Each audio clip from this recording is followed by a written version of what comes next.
DTM 2026. I hope you're having a good day until now. And we are now starting the final of the DTM 100 competition. Can I please get a round of applause for all the startups who pitched, please? A louder round of applause for the 100 startups who pitched. All right. Now, my name is Emily. You see my big-ass picture here. I am your host for this session. When I don't do that kind of stuff, I'm actually overseeing a lot of value creation initiatives for the Techstars portfolio, Techstars being a venture capital fund, and I love supporting founders who solve really, really difficult problems, which are the cases of our 7 finalists today. Over the course of the past 2 days, we had incredible 100 early-stage startups over the course of 7 semifinals. The semifinals were energy, advanced material, manufacturing and robotics, enterprise AI, high-performance computing, space, and this morning, defense. All of those yielded 7 finalists who are changing the rule of the game when it comes to deep tech in Europe. Another round of applause for our 7 finalists, please. A round of applause for the 7 finalists, please. All right, we had 35 expert jury members talking about the different companies who pitched and choosing the ones they liked best. Our energy finalist is D-Cubed, represented by Dr. Marcus Geis, the COO of the company. Please, a huge round of applause for him. The advanced material finalist is Conformally. The co-founder and CTO Torge Hartig will be representing the company. Round of applause for Torge.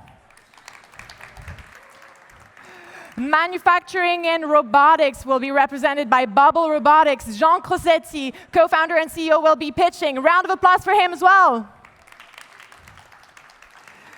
High-performance computing, enterprise AI will be represented by Magentic. Oren O'Donoghue is the co-founder and CEO. Please, round of applause for him as well. High-performance computing this time, Flow Computing, represented by Timo Vatonen, co-founder and CEO of the company. Round of applause for Timo as well, please. The space finalist is DeFi Space. Aziz Berkaria will be representing the company as CEO. Huge round of applause for him as well.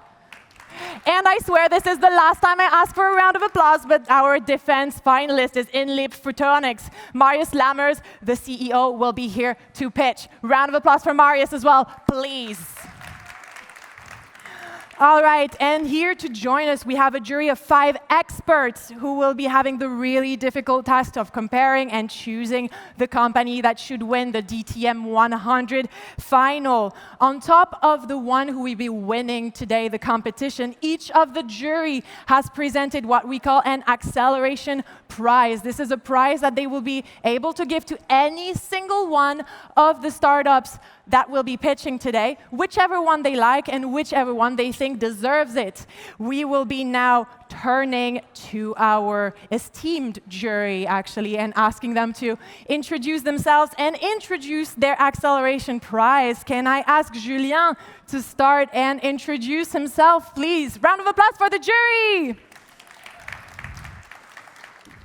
Hello, everyone. I'm Julian Beck, partner at Sequoia. I've been investing in early stage for the past 10 years and love investing in deep tech founders as well. Thank you, everyone. And the prize today will be a sales masterclass with Team Sequoia. All right, that is a very, very cool prize. Thank you so much, Julien. Oliver, do you want to take a next? Hi, guys. Happy to be here and support the founders. As Julian just said, I'm Oliver, GP at Red Alpine. We have as well a portfolio success team, and we will help you to learn how to pitch even better. And we have a second prize to get AI ready with one of our venture partners. Thank you. All right, really cool prize as well. Now, Max, if you can take the next one as well. I am a partner at IQ Capital. We are a early-stage deep tech VC, investing in this space for the last 20 years before it got popular. We write checks at Seed and Series A, and love to be here. We've been the backer of the conference for a few years now. our acceleration price is accelerating to IC for the one company that we pick up. Okay, another really cool prize to be won. Robin, can you be the next one? Hi everyone, I'm Robin. I'm a partner in General Catalyst, we're a multi-stage fund investing either very early or late-stage growth. I've been a founder myself and been in the intersection of software and hardware for the last 10 years, so everything in the physical world excites me. Our prize will be a session with our policy team. We have a policy team here in Europe that works actively with policymakers, EU Commission, and also the DoD and Ministers of Defense. And we'll do a session with you together with me and the policy team to turbocharge your policy strategy. Oh, amazing. And the last but very not least, please, Isabella, take it away. Hi, everyone. I'm Isabella, co-founding partner of Nucleus Capital, a deep tech fund based out of Berlin. We invest in very technical founders. We have a passion for anything that rewires how we build modern life. So we are absolutely excited about manufacturing, about biology, and about food systems. Today, the prize will be an acceleration to IC. Ooh, so those are really, really cool 5 prizes for 7 startups. Now, before we get into the pitches, I would love to give you a little bit more insights on what's going to happen. This is going to be 7 startups, 4 minutes of pitch, 4 minutes of Q&A. So our esteemed jury here will have the chance to actually grill our startups a little bit more. The evaluation criteria will revolve around the team, the market, the technology, and obviously the traction as well. We're delighted now to be welcoming our first startup to the stage. And this will be our winner of the energy track. We will want to welcome Dr. Marcus Geis, co-founder and CCO of D-Cubed, to the stage. Huge round of applause for him, please.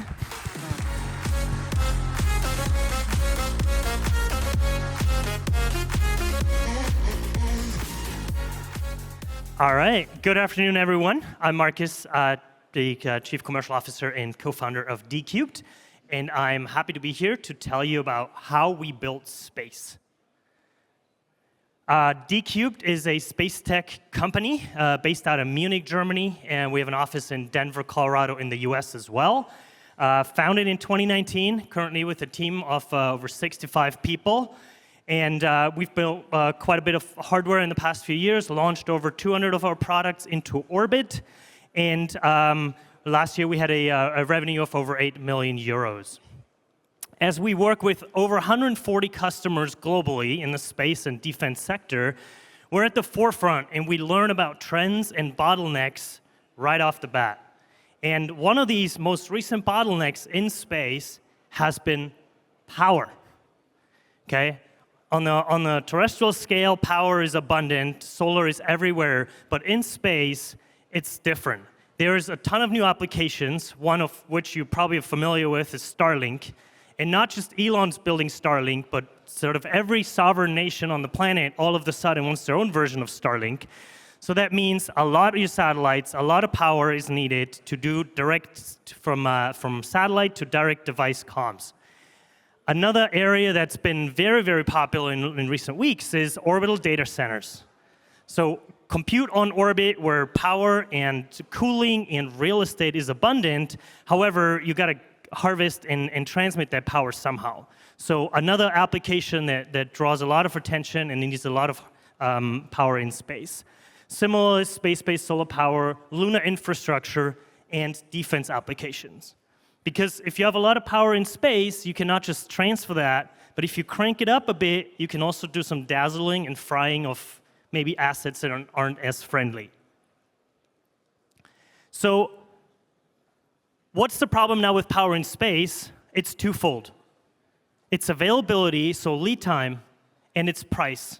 So cost per kilowatt is significantly higher than on the ground.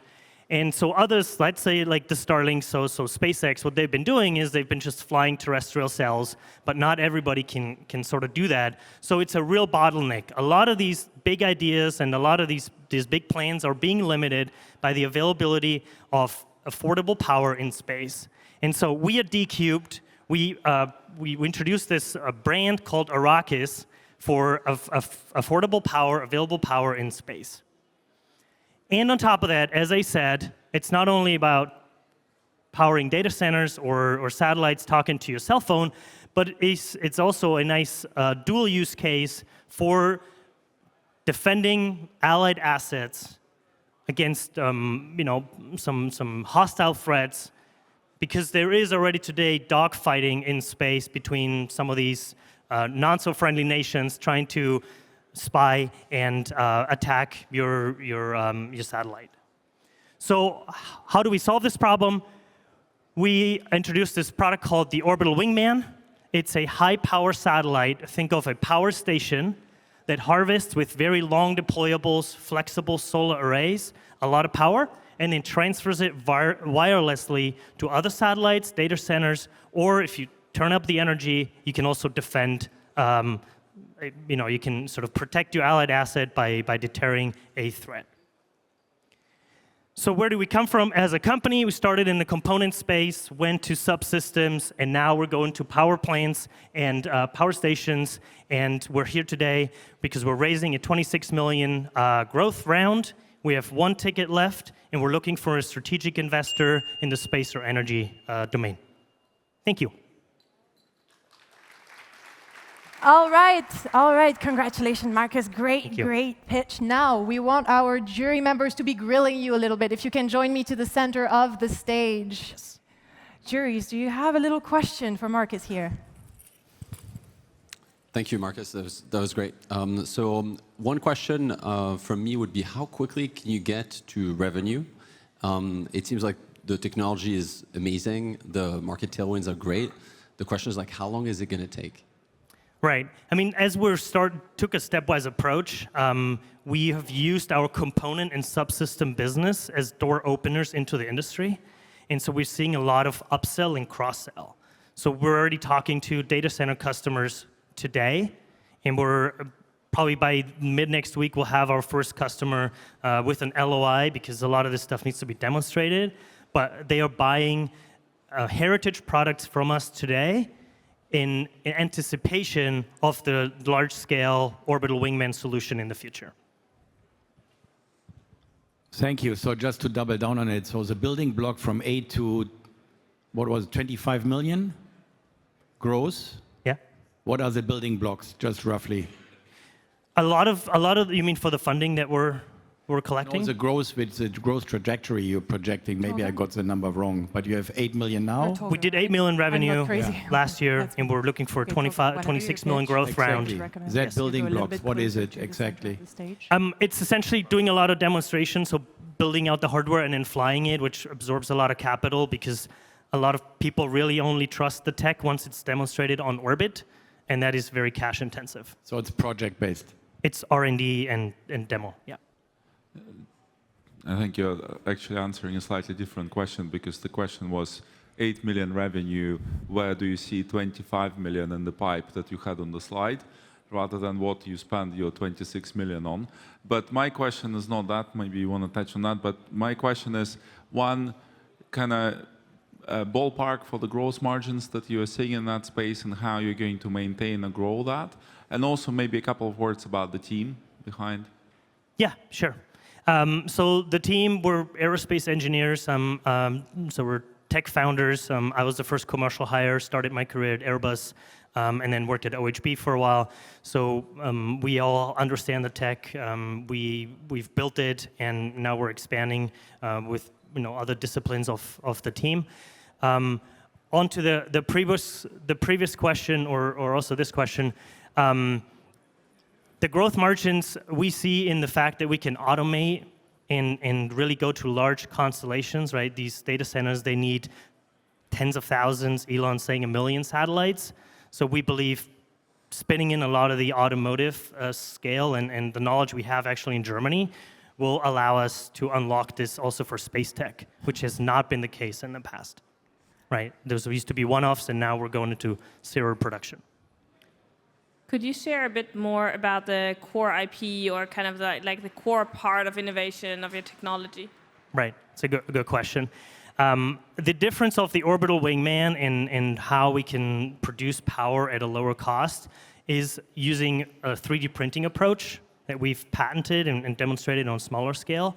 So it's not a classical set of accordion wings that would unfold in space, but the solar, the cells are actually rolled up. So this is a flexible blanket that is rolled up like a yoga mat for launch.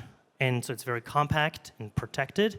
And once on orbit, the booms kind of are printed out. The backbone is created in space and not for launch. Today, a lot of the way that satellites look is because of the first 3 minutes they need to get to space, and we build in space.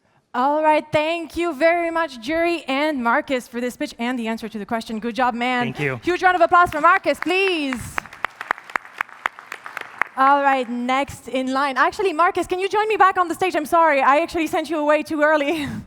Marcus, right. I need to give you something. Right. You won our semifinals for energy, and we want to give you this little prize here, which is a little plaque that commemorates the fact that you won our energy semifinals. Huge round of applause for Marcus, please. Thank you. Thank you so much. I will try not to send the founders away again before giving them their plaque. Thank you, Marcus. All right, thank you. All right, now, next in line, we will be welcoming our winner for the advanced material track. This is the company called Conformally. The founder and CTO, Torge Hartisch, will be telling us more about it. Please welcome Torge to the stage with a huge round of applause.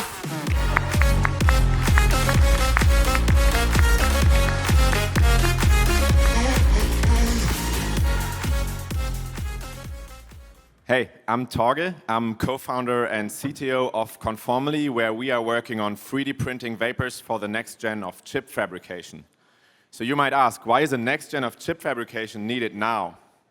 Of course, the reason behind it is the boom in AI and the according boom in infrastructure build-out, according to Jensen Huang, the largest one in human history. If you look at AI, a lot of public eye is right now on the top here of the 5-layer cake, applications, model development, also, of course, energy, data centers. And what's holding everything together is chips. So there's a rapid growing demand for better and better chips, especially right now. So how are they fabricated nowadays? It is insanely cool how they are fabricated. I'm an engineer, and I really enjoy diving into the semiconductor industry right now. It is amazing, but it is too complex. If you want to fabricate a microchip, you'll have to use 500 plus process steps in these very dedicated machines, which are repeated over and over with 100 plus machines in a semiconductor fab, which leads to a semiconductor fab costing at least $500 million US, up to $5 trillion US if you are Elon Musk and want to build a terafab, apparently. So what's happening in this fabrication process? It's always the same thing. Engineers create extremely precise patterns of materials over and over, stapling them on top of each other to build a device, a microchip. So how are these patterns formed? If you look back at it, historically, in the 1950s, the first transistors have been formed by patterning solid materials. The current state of the art is the patterning of liquids in a photoresist, which enables the ultra-small transistors nowadays, low nanometer resolution, soon to be angstrom level. So as the desired next fabrication step in the semiconductor industry is bottom up instead of top down, after the solid phase and the liquid phase, the gas phase is coming. And that's what we patented with Conformally, where we patented the way to directly pattern materials from the gas phase. If you compare side by side the current state of the art and our new technology, you can compare the technology to form one pattern on the left with the current state of the art takes 8 process steps and machines, and we can do that potentially in just one local deposition step. We can not only radically reduce production steps, but also bring new things to the table, bring new architectures instead of just stapling rectangles on top of each other, get a bit more creative, create multi-materials in one deposition so we can combine different strengths of materials or material types. Of course, you gain fab space by cutting down the machines radically. Of course, you have to use less energy, and you can evade wet chemical steps with harsh chemicals, and also PFAS forever chemicals, which are used in etching. How are we doing that in Conformally? So our team worked on these technologies at Kiel University, MIT, and Harvard, and we got an Access research transfer, so we also have a stand back there. We started in 2023, got 1.3 million euros to date, filed our first patents. 2025, last year, we founded the company. We got our first customers in microelectronics, sensor technologies, with actually quite big first customers, exceeding revenues of 100 billion a year, even a trillion-dollar company is one of them.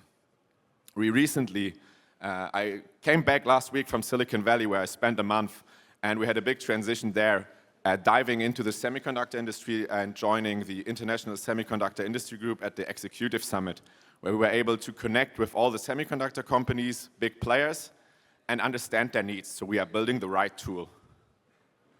Currently, we are raising money, so we get the possibility to build a prototype for our localized coating machine and build the next gen of chip fabrication. And finally, I want to show you my team of very nice colleagues and say, let's print vapors and let's build the base for future chips in Europe. Thank you. All right, Torge, great pitch. Thank you very much, jury. Anything to grill Torge about? Thank you very much. First question, does it work? So, yeah, not a lot of time talking here. So we are certifying the first version of our machine we want to sell right now towards the end of the year. It's a machine that is doing a complete coating, not a localized coating. And we are looking to raise money to build the prototype for the localized coating machine, the localized deposition, which will be on the scale of hundreds of nanometers first. So we are right now figuring out which materials to tackle first with the right applications in semiconductor space. Thank you. There's a lot of innovation right now in chips, right? Why do you believe this is the winning approach? I just believe it's the clear thing if you look at it as an outsider. I mean, if you are in the semiconductor space, it will be incremental changes towards the next technology, getting a better yield, cutting down one production step. I think if you look at it and have the possibility of locally depositing materials, and you can cut 7 machines, it's pretty clear to me. Yeah. And I also got that feedback from the semiconductor industry. And what might be the biggest hurdle to get from now to that step in 2027? What do you have to work on? I mean, we are building a prototype, so of course there's a hurdle in doing it for the first time. I guess, yeah, so the technological base for it is ready. We just have to apply it. And our problem right now is we need some expensive equipment for that. That's our biggest hurdle, I would say. So it's an engineering problem. To me, it is, yeah. How do you, speaking of the investment, how capital intensive do you think the business is over its life? So do you have a ballpark for how much capital you would need to raise? Right now? Not right now, but over the next 5 years till you get to break even, let's say? Yeah, that's interesting because it will depend on the path we're taking. So right now we are raising at least 4 million to build a prototype. And after the feedback we got in Silicon Valley, we actually might build several ways of prototypes now because we want to be quicker in it because semiconductor companies are catching up and getting interested in it. Over the years, it will depend if we partner, of course, with an experienced equipment manufacturer. So real long-term for the next series, I guess we are looking, yeah, more like regarding 20 million. And maybe another quick one.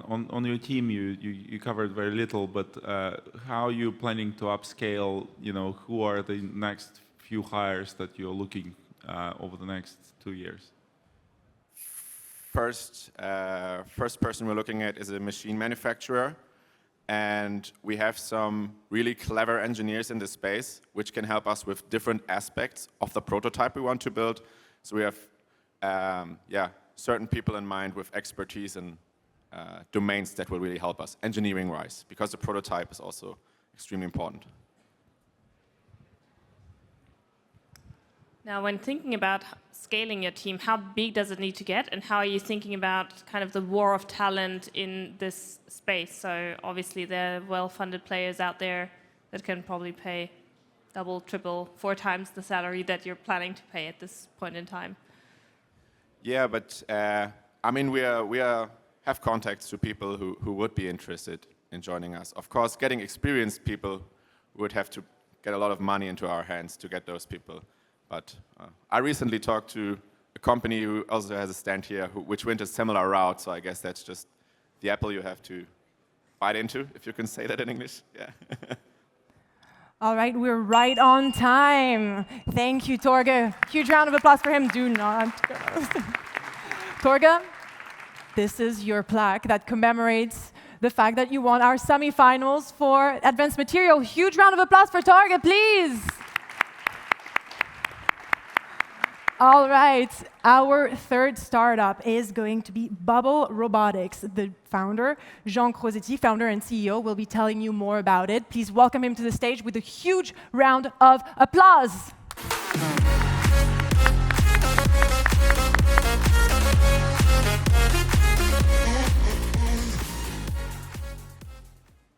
At Bubble Robotics, we are building the ocean's autonomous workforce. Because we believe that the oceans hold the keys to the biggest challenges of our century, from clean energy, global security, food, or climate stability. It's more than $3 trillion in economic value every year. And the industry is entering a new scale phase. Offshore wind alone is going to grow sixfold in the next 5 years. And sabotage and hybrid warfare is an ongoing threat. In the Baltic, not too far from here, for example. So the conclusion is the seabed surfaces we need to monitor today are 1,000 times larger than in the 80s. The budgets aren't. Neither is the workforce. We'll be lacking 600,000 trained workers to just cover the need. Meanwhile, the current toolbox offshore is prehistoric. We've had autonomous rovers on Mars for 10 years. Some people in our team worked on them. At sea, no robot lasts more than 1 day. So we need a new workforce that's affordable, autonomous, and persistent. I'm Jean, the CEO of Bubble. I've backed deep tech companies as a VC, and I'm a repeat climate entrepreneur. Patty, our CTO, built autonomous robots for Venus exploration at NASA. We raised $5 million, we started a year ago, and are now 12 people, bringing a new toolbox to the industry. So let's take Chris, one of our first customers, offshore wind operator. He burns $2 million a year, 50K per day, 40 days per year, to get underwater data for his wind farm. 80% of that money goes into the boat and the people, not actually the work that's being done underwater. And still 4 out of 5 failures are caught too late, because inspection is punctual and not continuous. At Bubble, we bring him this type of data, 10x better and cheaper. No humans at sea, no vessels, 90% less CO2, and 0 risk.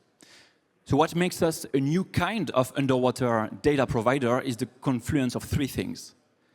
Persistence. Autonomous docking and recharging for our platforms allows them to stay 6 months deployed offshore, bringing a step change in the economic structure. Edge AI and autonomy allows low-cost underwater platforms to be organized as fleets and provide scalability and efficiency. And of course, intelligence. Customers don't care about robots, they buy risk reduction. So we build digital twins of their underwater environments, we provide them the insight they want in due time, at 1.5 million every year instead of 2, and 70% margin for us. And our platform is modular. We're building a workforce, so we solve for workflows. We can use the best tool for the best workflow. Port security is, for example, one of the workflows we're already working on with the biggest operators of ports in the world. So we're starting with a $2.2 billion wedge in offshore inspection, growing into $100 billion of ocean data. We started a year ago, signed more than $4 million in LOIs, are currently deploying our first version on pilot sites, and these customer pilots can convert into 45 million in ARR upon conversion. By 2031, we want to have a constellation of 200 resident robots deployed around 80 critical assets, unlocking $120 million in ARR. But this infrastructure is the basis for an underwater world model, the biggest data set of subsea data, vision, sound, chemical, biological data, which is the basis for $1 billion in ARR by 2035. So join us in building this constellation and unlocking the ocean as a force for resilience. Thank you.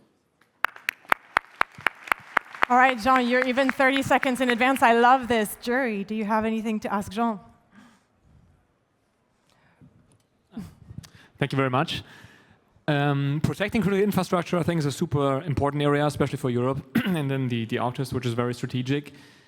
Where do you see the biggest urgency right now to buy that solution? I think, for protecting critical infrastructure, it's not that urgent, most likely, quite often. And so where do you see the strongest urgency to buy this in the next 2 or 3 years?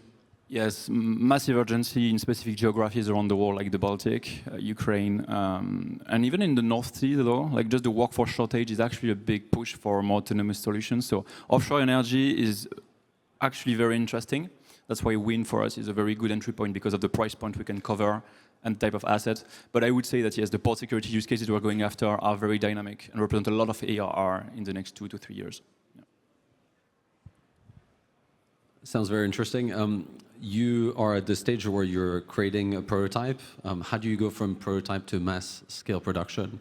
And who in the team is suited for that? Yes, so we are currently deploying our first versions, which you could call a demonstrator or prototype, but we can monetize them already. We're going to V2, which is actually a product that's that you can commercialize at 10K per day. Platform cost not so much, actually, so you can cover it quite quickly. If you turn it 200 days a year, you can make 2 million a year per robots. So 10 robots unlocks 20 million in yearly revenue. You don't need a factory yourself to build 10 robots, so you can go fabless at that stage.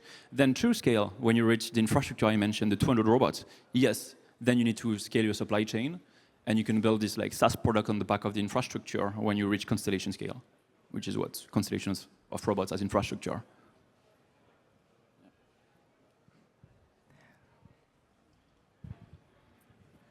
Could you just elaborate on the future business model? So do you see it more on the provision of the service to the end customer, or do you see yourself selling the robots, or some mix of the two, maybe a third business model that you've come up with? Yes, of course. So we're doing robotics as a service. So we're not selling robots. The customers see our systems as coworkers. So the idea is meet your new coworker. It's going to do a workflow end to end. And because it can stay resident on the platform year long, we want to switch the way it's done from expedition to infrastructure. So the system stays on site actually all year long. And so we capture the entire budget that they have for subsea data, let's say for wind farms, starting with inspection and going into other potential verticals, like, for example, environmental monitoring or security-related monitoring. So it's just part of there. And so this way, we can actually stream the biggest data sets of data every day. And that data is useful for us to actually train new autonomy capabilities. You don't have autonomy at sea or persistence, so you can't really train reliable autonomous manipulation underwater. And so that's why persistence is the backbone for more proprietary data in the right embeddings to develop actually stronger workflows with time. So our model is really about this data play once we scale the infrastructure.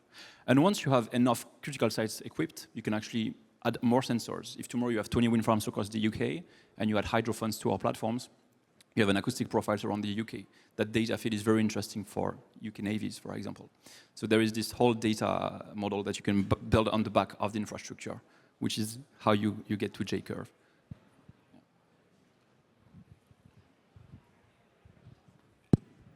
Thanks. So my understanding is you're really focusing on the collection of data. Are you also thinking about manipulating the environment subsea? So equipping your kind of underwater drones with arms or other kind of capabilities? Exactly. So we leverage off-the-shelf underwater robots which have modular capabilities between seeing and manipulation. Autonomous manipulation is tricky. It's still a research problem, and it doesn't work well on Earth yet.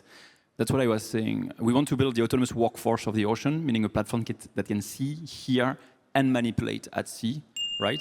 But you need enough data to train that manipulation. That's why persistency is the building block for that to come.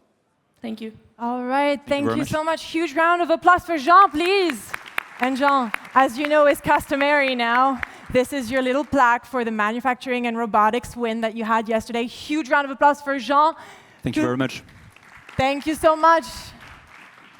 Our next startup is a representative of Enterprise AI. He is the co-founder and CEO of Magentic, and his name is Oren O'Donoghue. Please welcome him to the stage with a warm round of applause. I'll correct that as CTO. My co-founder might get a little jealous on that one. But let's go into this. Oh, this is not my presentation, so that's a bit of a rough start. Should I just flick through this and give it a little precursor to this one? Let's see where I'm going. There's quite a lot of deck here. There I am. Hello. Right. OK. So I am a deep tech guy. I cut my teeth at OpenAI, building the first generation of multimodal language models in the 4.0 era. But I'm not really here to talk about deep tech directly. I'm here to talk about the stuff that makes it possible, the boring bits. For any of the large manufacturers in the room, you are going to know that to make the future, you are dependent on, sorry, my slides are changing in front of me on this little screen, on copper, on lithium, on complex parts, on very brittle supply chains.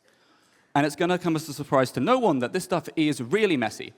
You've got a complex reality of the world, you've got complex data, you've got complex operational systems, and you're using a lot of money in this process. But what you might not know is one of the oldest problems in recorded history. That is the Nazir tablet. It's one of the oldest records we have, and it's a complaint about bad copper procurement. So you're not alone in this problem. The problem's so big that it's kind of hard to quantify. For the average manufacturer, it's about 2% of their spend. But for some of the Fortune 500 companies we work with, this problem reaches into the billions. And these are billions that you could be using to build the future. So we at Magentic are in the business of doing the boring stuff so you can do the cool stuff. We build the entire AI system for the procurement and supply chain management of your companies so that you can find value constantly. What our models are actually doing is they are working in the background 24/7 to find financial opportunities, and they go out and get them themselves. Hey, you've got a volume discount which hasn't been applied to your orders. We're going to go and email the supplier and get that money back. Hey, you've got a clause in this contract which is a bit out of date and a bit iffy, and other contractors who are using in the same vertical have much better terms. You can use that for negotiation. We'll go and do that negotiation work for you. Hey, you have all of these opportunities that are adding up and adding up and adding up, and we are doing all of that work to get that done and create that value back. Good news is people like us. These are some quotes from a $40 billion manufacturer we are working with, and they're quite over the moon because their team is overworked, stressed out, they need all of these opportunities, and this just surfaces them to them 24/7. Let's talk about what it actually does under the hood. So, firstly, we are in the business of checking in every single data store you have. We have defined what we call an ontology of the entire world of procurement and supply chains. This means we can ingest any data into that. You've got an ERP in Coupa, an SAP, a contract scanned upside down in Chinese with a coffee stain on it. We'll read it, we'll get it in, and we understand how it all fits together. That contract in English is applied to that order in Mandarin. You get that together, and you can start actually understanding where the opportunities are. From there, our models write their own rules to understand where these opportunities are arising. We have a suite of rules that we use. When we work with new suppliers and new verticals, we often add to that suite to get more coverage. But across that, we find these opportunities, and then our models go and take the action to get that money back themselves. They're drafting emails. They're recommending actions inside SAP. They're doing this all so you take off the actual administrative burden of doing that work. And finally, they're constantly learning. If you suddenly have a very niche thing that you want these models to do, that can be added to the rules. If you think one of the ways the models are behaving around a supplier is not ideal because you want to have a different relationship with them, great. That's changed and that's actively adapted. This means that these systems are growing as fast as your best employees. And so now, for every $1 billion in spend, you've got a massive opportunity. So, we're Magentic. We are a team of pretty good people with some pretty good backgrounds. We've got some pretty good investors, and we would love to work with some pretty damn good companies. So, that's us. All right, great. Thank you, Oren. You can stay right here. It's your time to get grilled a little bit. Jury, anything to say? Thank you very much. I think it's super interesting. How do you get started at the customer? Do you go top down with all the use cases, or do you start with a certain use cases? Do you start with a department? How do you go from now to like onboard a customer? The nice thing about our system is it's intrinsically very flexible. We found a lot of different entry points in customers, but in terms of what typically works, we typically like working with companies and subsidiaries and functions that have a lot of spend, that's quite diverse, that has a lot of complexity. Great examples might be, I don't know, like spare parts replacements for very large manufacturing pipelines, or packaging, or raw material goods. We see a lot of spend in here. There's a lot of diverse suppliers. There's a lot of chance for opportunity. It's a great entry point to start. The reason we do that is because there's a few stakeholders that are needed to understand how valuable it is in a very short amount of time. We're typically creating financial value back for these companies in the space of 6 weeks. And once you have that kind of evidence base, it's very easy to then go, let's roll that out to the rest of the function. Great presentation. I love as well the look and feel of the pitch deck. In terms of verticals, which are the most attractive ones? Where do you see biggest margins? So, and how do you, value-based, how would you price what you do in future? And how do you do it today?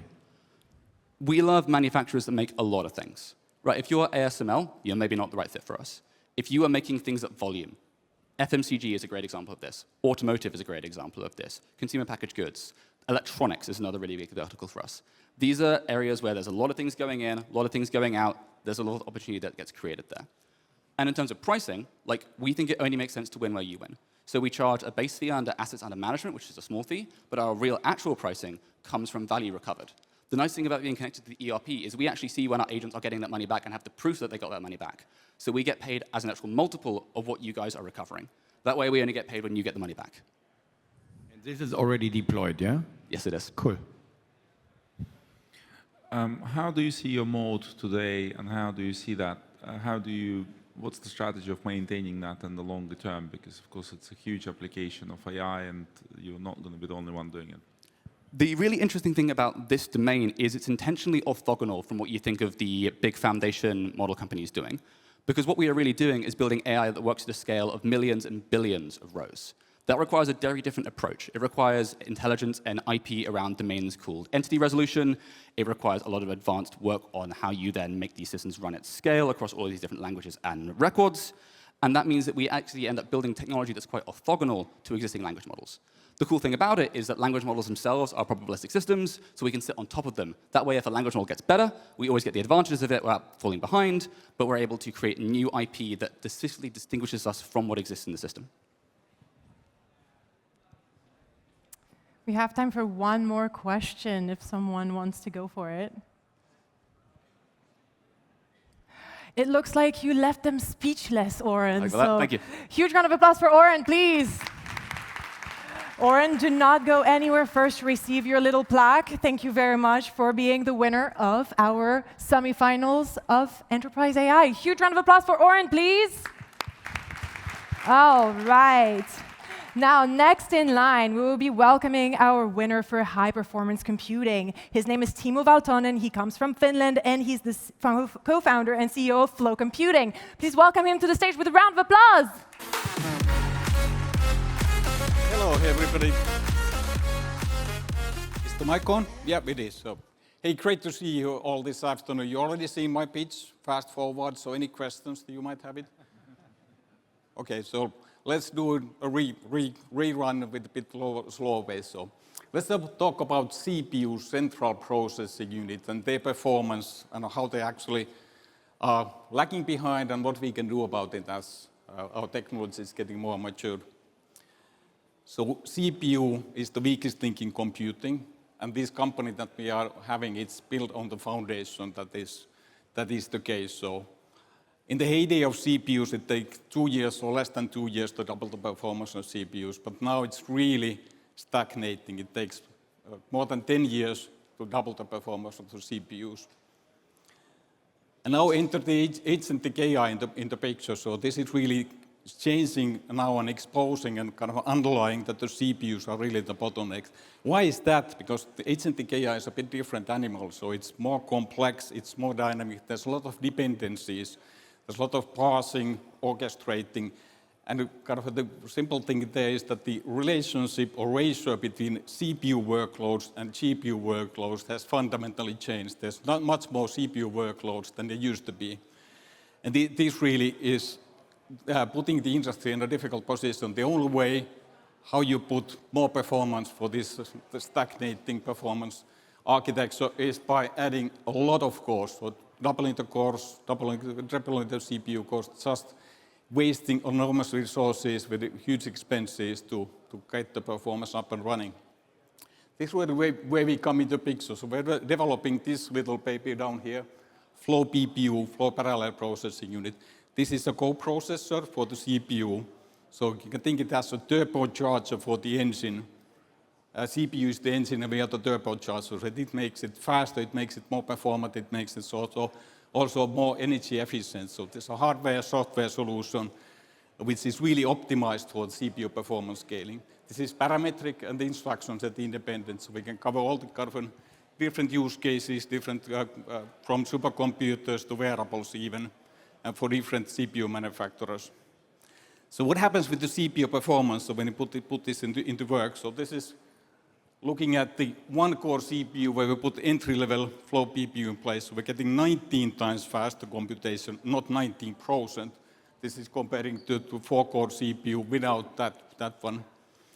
So one thing that we have been working very hard is how do we sort of speed up the existing workload. This is looking for 151 test cases, which are AR workloads, sensor signal processing workloads. So best test cases are something like 45 times faster than the ones without this.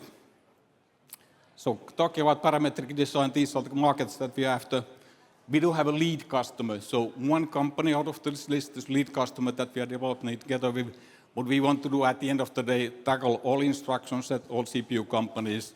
That like in the kind of combustion engines, it's a no-brainer to have a turbocharger. It's a no-brainer to have a flow PPU in place. So that's what we are after. Working on licensing royalty model, but also looking at making our own reference designs with the hardware as well. We have VTT spin-off, so the Fraunhofer of Finland, which we're coming from heavy and patenting, almost 50 patents.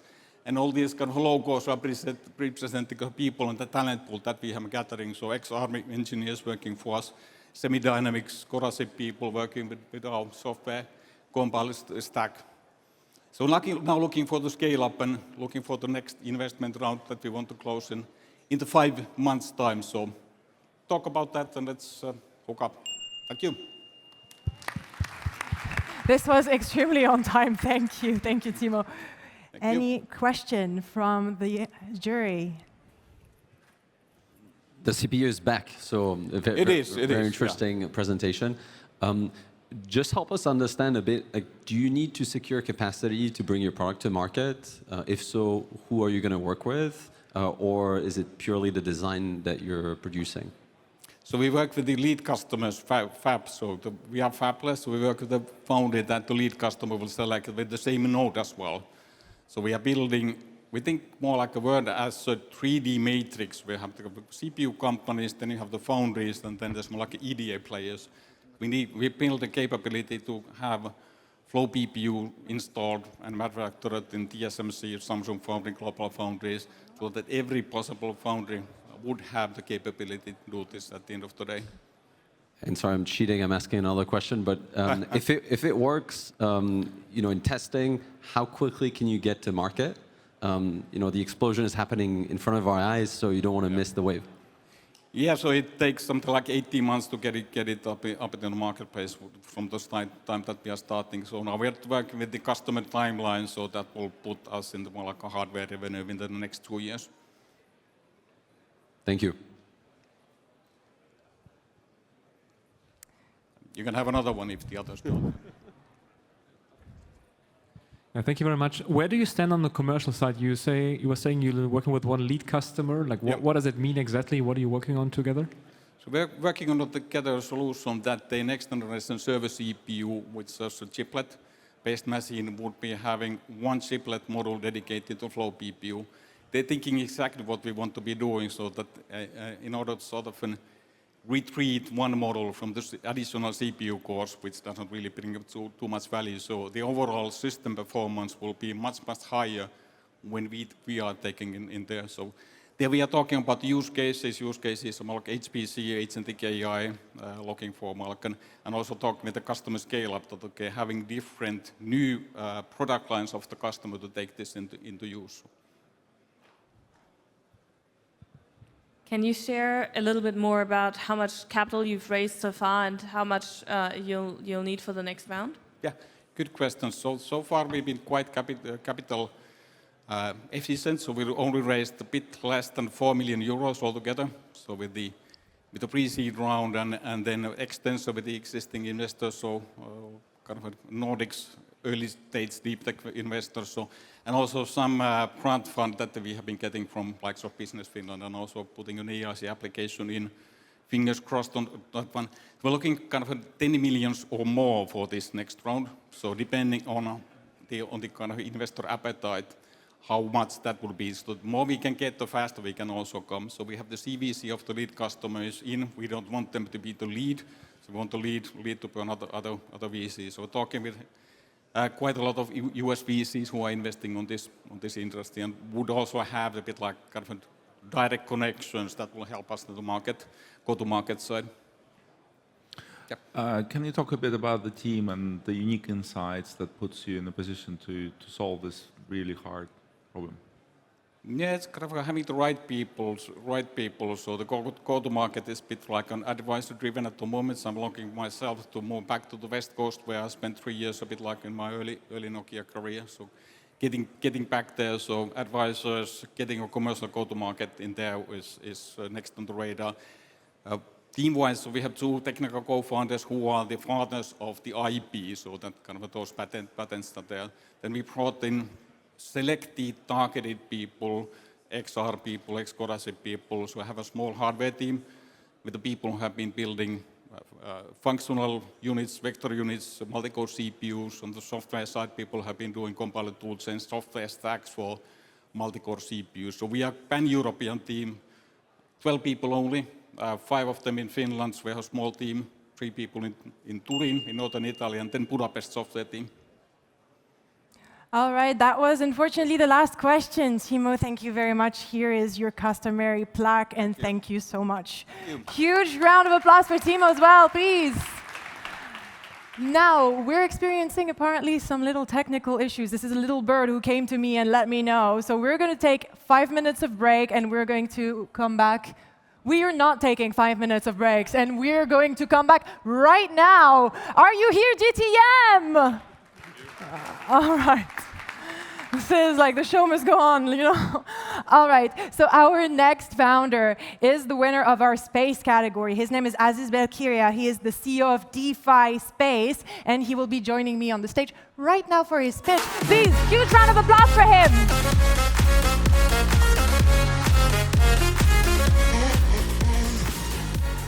All right. Hello, everyone. Aziz here from DeFi, and I'm here to tell you about how every one of you, the ones that know how to write code, can eventually deploy some code on our satellites in the future. And that's happening as we speak and will happen next year as well. Now, behind DeFi is a team of cracked engineers that met at TPFL. I met all of them in school, and then together we were launching a computer in space, and we did that in under 4 months. And together we have 3 space missions together, and we've been obsessing about the computer since then. I personally have spotted Cerebras as well, so it goes also in the investment. We did a deal at 4 billion and exited at 90, so I think that's a good multiplier. But anyway, let me tell you how we're going to grow beyond Cerebras. The vision for DeFi Space is to build the same thing that you have today in your pocket, Google Maps, that shows you a snapshot of Earth, living in the past, but making this one live. So the AI agents that are being built today can actually start acting on that live version of the physical world. See everything that's happening, make optimal decisions, let you know when you should act or trade or do anything else. Now, why is this not the case already?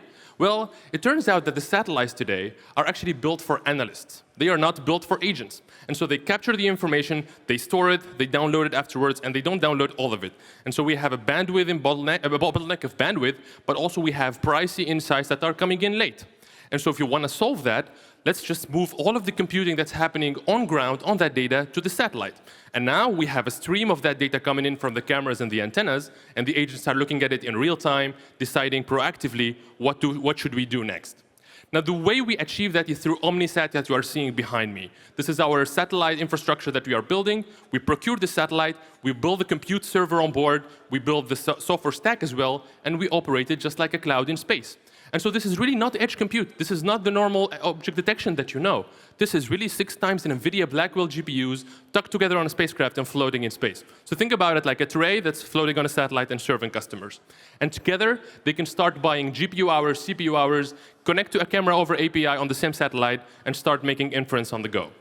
Now, the industries we're going to be solving in here are quite common. You see the traders making better decisions for their own commodities. You see us saving lives because we see wildfires early. But we also see us with defense when we see the crisis happening beforehand. Now, in order to get there, we have to iterate a lot, and we have to test our assumptions. And so that's the crazy part about our team. We've been a 2-year-old company, and we've been to space twice. Let that sink in. Now, we flew the first mission, we had 5 customers on board. The second mission flew in last month, and there we had a mini orbital server that's flying in there, testing the algorithms. And so as we speak right now, there's someone from our customers that you see behind me testing some kind of AI applications on the floating GPU in space. The first thing we did when we launched that GPU was to run an LLM.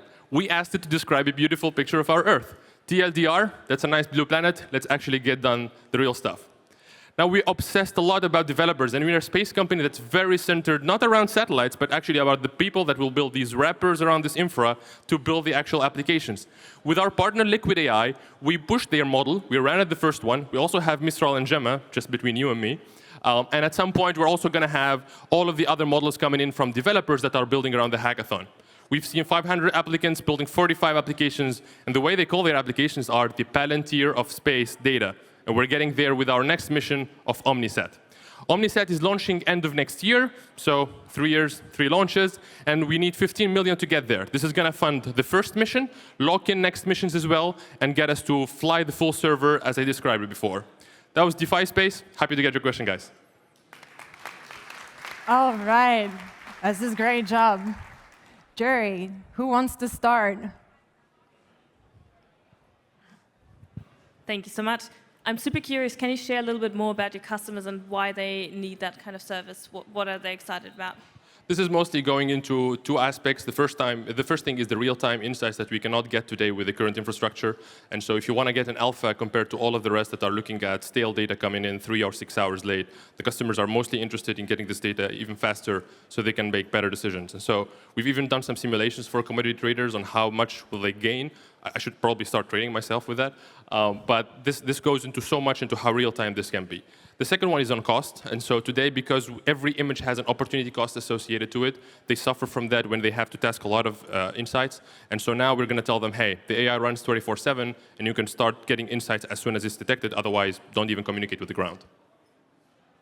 Thank you. Really like your energy. What is your future growth mostly constrained about, besides launch? Yeah.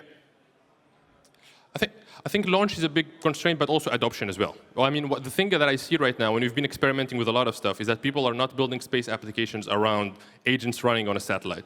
And so we've been thinking a lot about, let's go until the end user and try to serve them directly. We've even considered having a forward deployed engineers that actually build the app. So today we focus on infra, but as soon as we grow into a constellation of 5, 6 satellites, we expect also to start also helping our customers to deploy, so we can justify a constellation of 100 satellites and even further. But launch is a big issue, by the way, and I want more launch I know, we slots. need to fix that in Europe. I agree. Sorry, tell us a little bit about your competition, the ones who are already sending satellites in space for a similar use case. Yeah. Why would they not be able to catch on? I think they can catch on when it comes to the specs themselves. This is not rockets. I mean, it is satellite science. But I see Loft Orbital doing a great job in there. I see Kepler as well doing a good job moving from comms into orbital data centers or hosted payloads as well. The different thing, and this is going to be mostly not around the tech mode itself, even though I highly believe in hardware-software co-design, which is done at DeFi Space, there's also a very good aspect about the relationship with developers today. And all of these companies today are built like space companies. You have to sign an NDA, you have to go through the sales team. It's a hectic approach. Today, if you go to software.defispace.com, pricing is public, documentation is public, and people can build without even speaking to us and get to deploy the next day. And I think this is going to be the stickiness where we can differentiate against all the other people that deploy the same infrastructure. And that's probably what happened when you compare AWS to Azure. I mean, same stuff, different service. Great, thank you. Let's talk a bit about your team. Yeah. What makes you different? I think what makes the team different a lot is the naive part that we came out of university when we were just thinking space is easy. What I just described before, like the 4 months to space with the first computer, that got us to think that space is actually not that hard. And that's where the name of the company came in, actually, DeFi Space, to defy the challenge of space. But it comes a lot with the fact that we are not space-centered, as I said, but we are coming from robotics, electrical engineering, and mechanical engineering. And so this helps us a lot bring whatever is happening as state-of-the-art today to the actual satellite. Now, we focused a lot on bringing the space experts afterwards once we started hiring. So beyond the 4 people of co-founders, we started getting people from Astrocast, from Astroscale, and also getting RUAG as a defense player, so we can actually learn all of the stuff that we are naive about, but we cannot learn on the fly. And so now you have a very good combination between experts and founders, and we're pushing very hard with that. Could you elaborate on the longer-term business model and kind of how you're trying to optimize your share of space spend? Yeah. Most of the revenues are going to happen from 2 aspects. The hosting of the payloads, but that happens before launch. So it's like buying a ticket to go to space besides the different payloads we have. But the highest upside comes in the market expansion, where we see developers building and buying compute, just like they do on AWS, to run their algorithms on the satellite. Now, I have to be transparent. This is not going to create the most profitability. The highest profitability we're going to get is when we guarantee SLAs to these enterprise customers, where we say, for 10 million a year, you're going to get guaranteed exposure over the Strait of Hormuz, and you're going to get all the problems that are happening in there.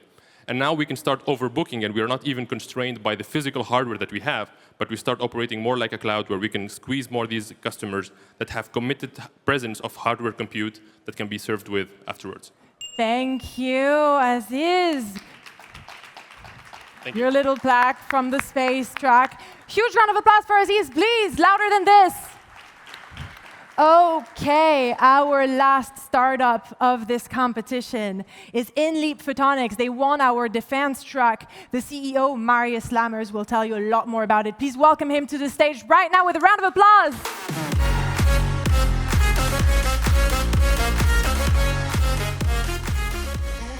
Yeah, thanks, Emily, for the kind introduction, and welcome everybody to my talk about InLeap Fast Light Sheet, our solution for next-gen electro-optical interception.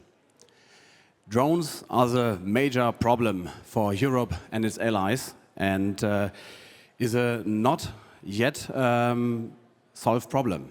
So this lies in the major difference between the effort to attack to the effort to defend. So we have an asymmetrical threat on the one hand, and on the other hand, there's no solution yet to be deployed that is safe, efficient, and reliable at the same time.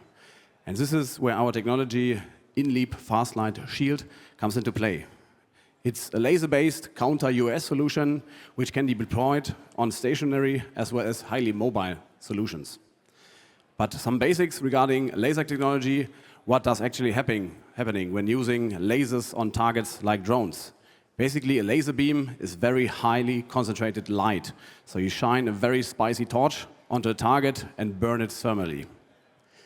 The major risk and problems which come with high-energy lasers, as seen today, is the eye-safe operation is usually not an option. So this is what we had in mind when designing InLeap Fast Light Shield. The base is the eye-safe operation mode we can achieve with our technology. On the other hand, what's kind of funny when we implemented this technology is that we had the best-in-class shoot-down times. So the video behind me is actually real-time.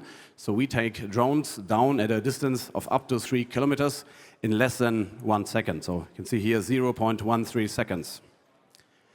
We do not only focus on the counter-UAS market in the civil and in the military way, but also on other asymmetric threats, namely mines and unexploded ordnance, but space, so hostile satellites as well. A little bit on our background, we have a strong engineering background in laser optics and photonics. We originated as a startup for industrial laser technology out of the beautiful Hanover in northern Germany, LZH, and started selling systems technology for increasing speed in laser production. We then had a pivot in May 2025 when we were asked whether our high-speed laser technology can be implemented to shoot down drones. And long story short, it can. You've seen it all. And we had a rollout end of last year with the German Luftwaffe at Truppenübungsplatz Bergen. Since then, we're currently pushing our technology regarding qualification and certification, since we're not talking technical possibilities anymore. We just declined or set up a partnership with the company Stark for highly mobile versions to be implemented on UGVs as well as USVs. Which comes to my next slide. You will see our technology in every domain, from subsea for disengaging highly explosive materials to engaging anti-satellite weapons in space. So if you're interested, to every investor, if you want to join our next funding round starting in the upcoming weeks, hit us up, and I'm open for your questions. Thank you. Great. Thank you so much for closing us off like this. Jury, any questions for Marius here? Happy to start. Thank you for defending Europe and the rest of the world. One question is, how are you going to compete with the primes who've been looking at lasers for a long time, and why have they not been able to crack it? It lays in the laser safety, basically. So we don't see any laser solution to counter UAS problems yet, due to the fact you're not able to use this in a field environment, basically. And why is that? Due to the fact that even bystanders, like 50 plus kilometers away, can get blinded by the light permanently and does damage to your skin as well as your eyes, basically. And how do you solve that? We solve that in having a really sharp focus, the sharpest possible, to reduce the nominal ocular hazard distance, so the distance from the effector, which will the laser light allow to still make you blind. We reduce that to a distance we can safely guarantee that there's no person between the drone and the effector and behind the drone in this area.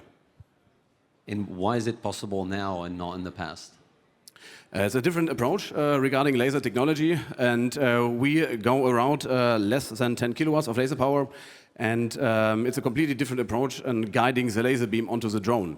We do really sharp focusing. We don't have a cylindrical beam which goes on for hundreds of kilometers, but we focus on the nearest area, up to 3 kilometers from the effector, because it's the area which is very interesting regarding the defense against small drones. Thank you. I have two quick questions. One is, how do you solve energy for the mobile one? And the second one, if you scale up, what are the components you're most constrained about for the supply chain if it needs to be sovereign?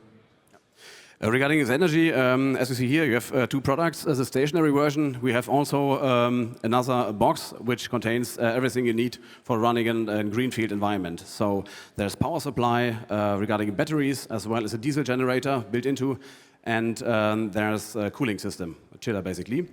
And on the UGV side, we use the 96 volts battery of the UGV to power the high energy laser as well. And on the supply chain side, the component? Yes, we have completely different supply chain approaches depending on the customer. Of course, for the German Bundeswehr, you have a completely different supply chain compared to Ukrainian forces regarding speed mainly, but as well as for kind of Ersatzteilebedarf. A quick word to the team.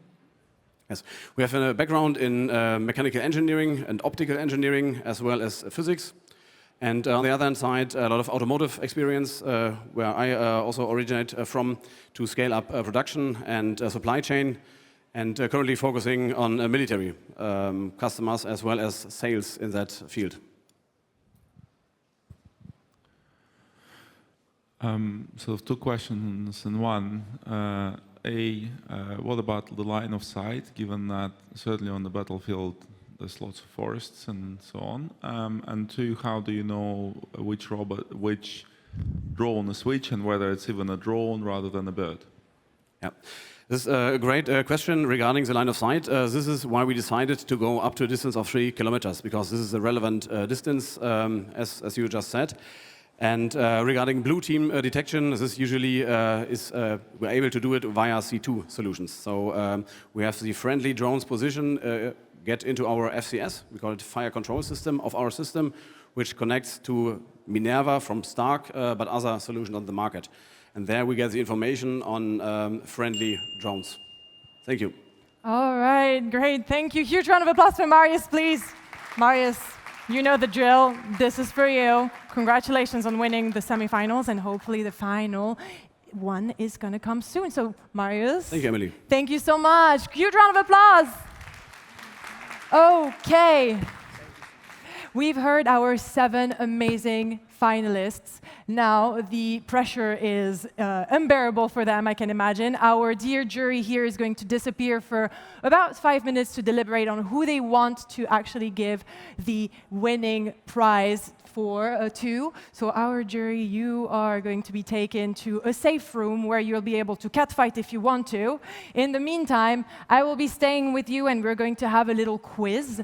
The idea is that I need to pass the time, and I have some candy, so everyone who answers my questions correctly will get a bag of candy. The different questions are actually about Berlin and Germany. I've spent 5 years in Germany before moving to the UK about a year ago, and I have to say that those questions are questions to which I did not have any answer. So hopefully we get to surprise a few of you. So in the first question. The first one to actually lift their hand in the air will get a chance to answer, by the way.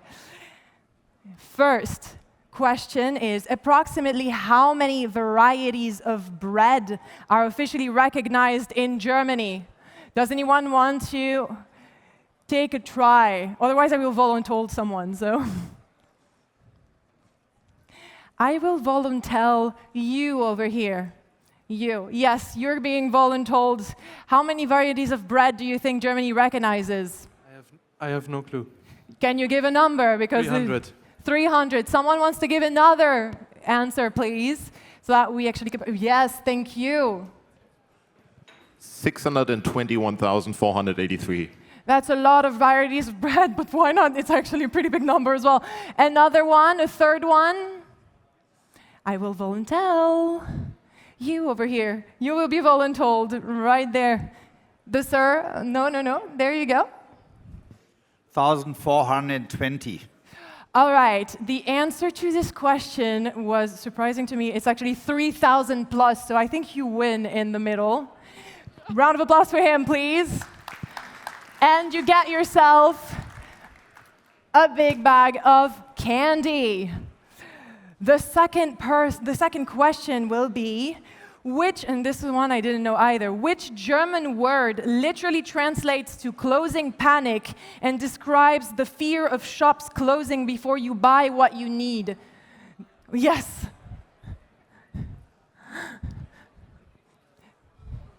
Hamstern? No, maybe it does still, but that's not the one I'm looking for this one. Anyone else wants to give it a try? This is new fear unlocked, by the way, for me. I didn't have that fear before. Anyone else wants to give it a try? There, over here. We have someone raising their hand. Torschlusspanik? This is the one. All right. Congratulations. You're getting yourself a bag of this one. The third question is, Berlin's public transport lost and found once reported someone forgetting what unusual item on the U-Bahn. You can go nuts because it's probably going to be in the list. I have a list of things, actually. Who wants to give it a try? There. The husband? Oh my God, that was not on the list, but it's a good one. I'm pretty sure I forgot my boyfriend into the U-Bahn a couple of times anyway. Anyone else wants to give it a try? The crazy things that you lost in the U-Bahn, guys. Come on, don't lie to me. Well, that list was a wedding dress, dentures, a coffin, wheelchairs. The BVG has seen it all, literally. So you guys, even if you did not answer correctly, I would love to give you a bag of candy anyway, because if you forget your husband in the U-Bahn, you definitely need a sugar rush. Now, another of those questions. Germany is home to the world's narrowest street, certified by the Guinness World Records. How wide is it as its narrowest point? We're going to take 3 answers here as well. There's no wrong answer, guys. Who wants to give it a shot? Otherwise, I will volunteer again. You with the really cool green blazer. Go for it. 1 meter 50, you said? 1 meter 50. Okay, 1 meter 50. I'm going to ask you with the really cool T-shirt here. How much you? 50 centimeters. Okay, good. And you over here with the green sweater. Okay, 30 centimeters. You're so close, man. It was 31 centimeters, so good for you. Good for you. Round of applause for him, please, as well. All right. And this actually made me laugh every time when I actually lived in Germany. Germany consumes more sparkling water than almost any other country in the world. When I lived here, I was really surprised to see that you guys have like so many words to define and talk about sparkling water. I had counted 7 of them when I lived here, and I used to tell that to my French friend and tell them, German is crazy, they have 7 ways to actually talk about sparkling water. How many of those are there actually? And this is a hint, it's actually a lot more than 7. Who wants to give it a try? 7 plus ways to talk about sparkling water. Here. 23. How do you know? For real, it's 23. Congratulations. I mean, you're hitting it out of the park. And among them, there are some that I did not know about, which is Krabbelwasser, for example, Rülpswasser, and all the classics like Leuteswasser and Sprudelwasser and so on. I can go through the list, but I don't think this is the most fun thing to do. Now, next question. How many types of sausages has Germany got? How many types of sausages is there in the German cuisine? I see someone over there with a really cool white. No, don't look behind yourself. Can you give me an answer? He said 350. Who wants to give another answer? There you go with the cool cap. 1,500. You got it right. This is actually 1,500, and this is for real. Congratulations. There you go. We said no LLMs. Come on. All right. And this is our last question, so I hope our jury is actually getting along right now and not catfighting too much, because otherwise I don't know what to do. We have the last question, which is, what is the proportion of restaurants in Berlin that do not accept credit card payment? And for anyone who doesn't live in Berlin and comes to visit, this is probably the thing that makes you want to shoot yourself. How many? What is the proportion? I will volunteer with the red. Yeah. Oh, no, you already answered me. Then I will volunteer here, the orange sweater, actually. 35%. Okay, does anyone want to give another answer? Mm-hmm. You're making poor Louisa run across the room. 42.86. Okay. Well, actually, you guys will both get candies because we don't have a very precise one, but it's actually between 30 and 40%. Close enough for both of you. So 1 and 2 candies, and I'll keep the last one for myself. Thank you very much. Huge round of applause for everyone who answered, please. I am now going to turn to my jury and really, really hope that they have a decision. Jury, do you have a decision for me? No, I cannot do a lot more than this. So, does anyone want to give me their definition of sparkling water? Maybe. How do you say sparkling water when you are you? How do you say sparkling water?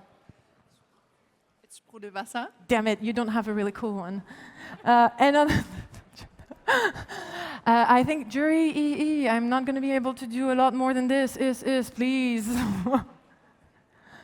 Can we get them back to the stage? In the meantime, what I will say is that I will repeat the name of the startups who just pitched so that we all got them.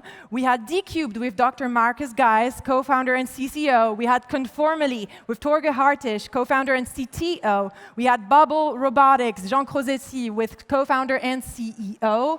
Flow Computing, Timo Valtonen, who is the co-founder and CEO as well. From Agentic, we had Oran O'Donoghue, who is actually not CEO, but CTO, my bad. Co-founder and CTO. DeFi Space with Aziz Belkiria, CEO. And InLeap Photonics with Marius Lammers, as well, CEO.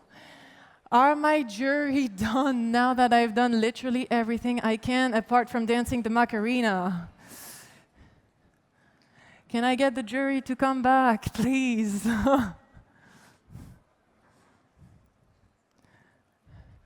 Vivian, can I get the jury to come back, please? All right. Does anyone have a favorite, maybe among the ones who pitched? I don't know what to do, guys. I'm sorry.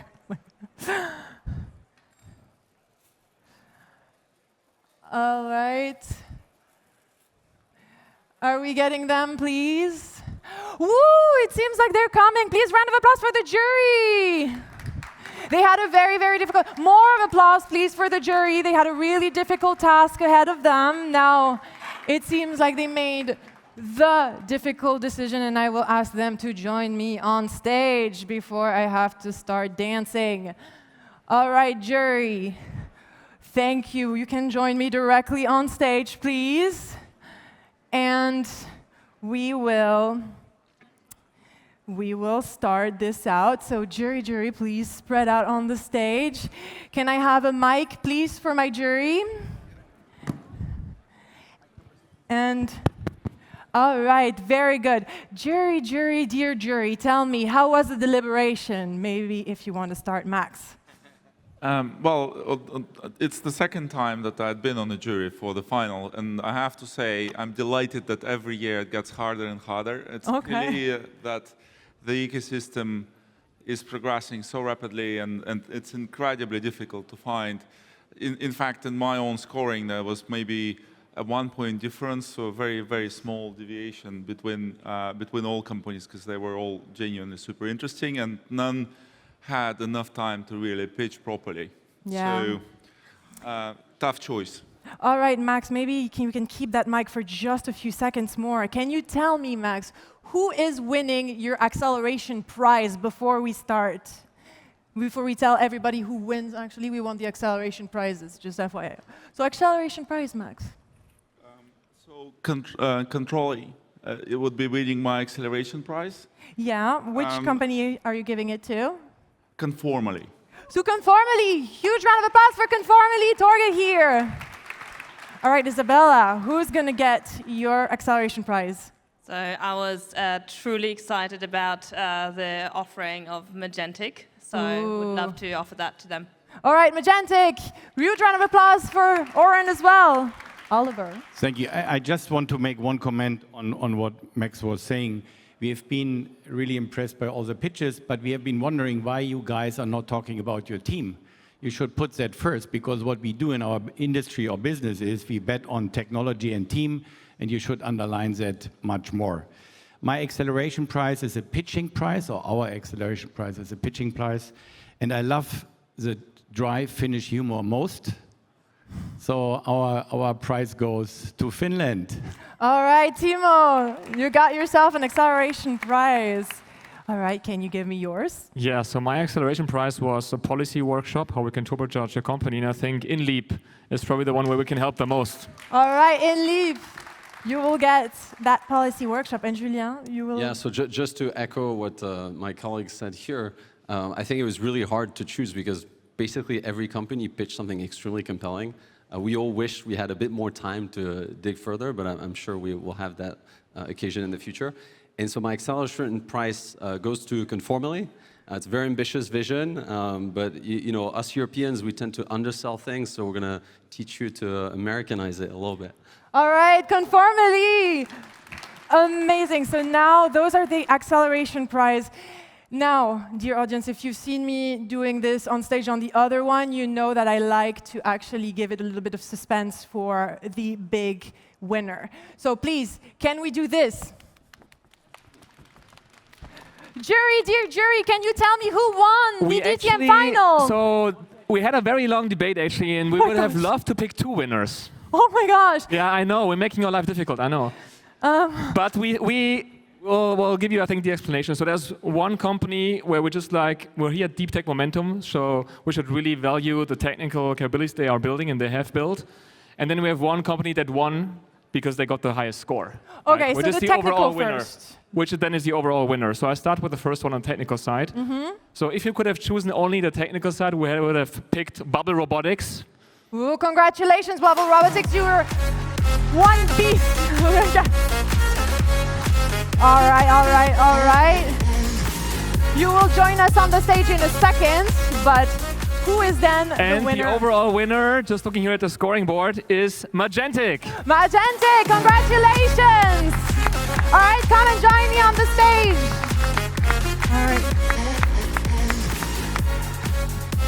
All right, Oren, congratulations here. We're gonna take the little picture.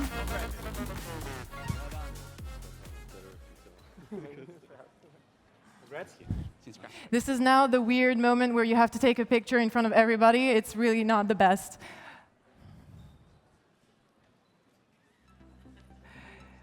And can we actually have our second winner come to the stage as well? A huge round of applause for Jean, please.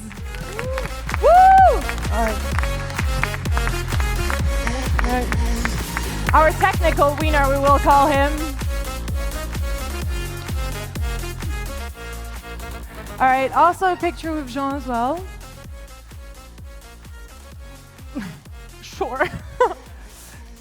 I thought they were for me. Gosh.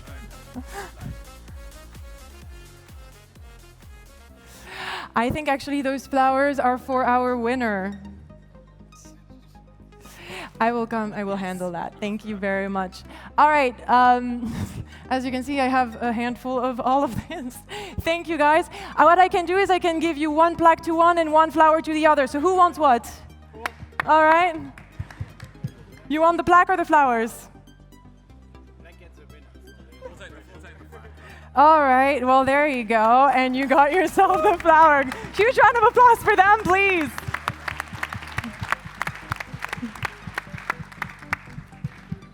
All right, is that good?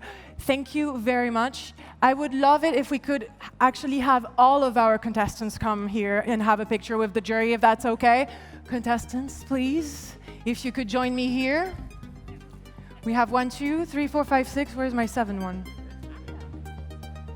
Where is number 7? All right, big group picture, please. We should probably mix if that's okay. Can I? I just end up randomly in the middle, but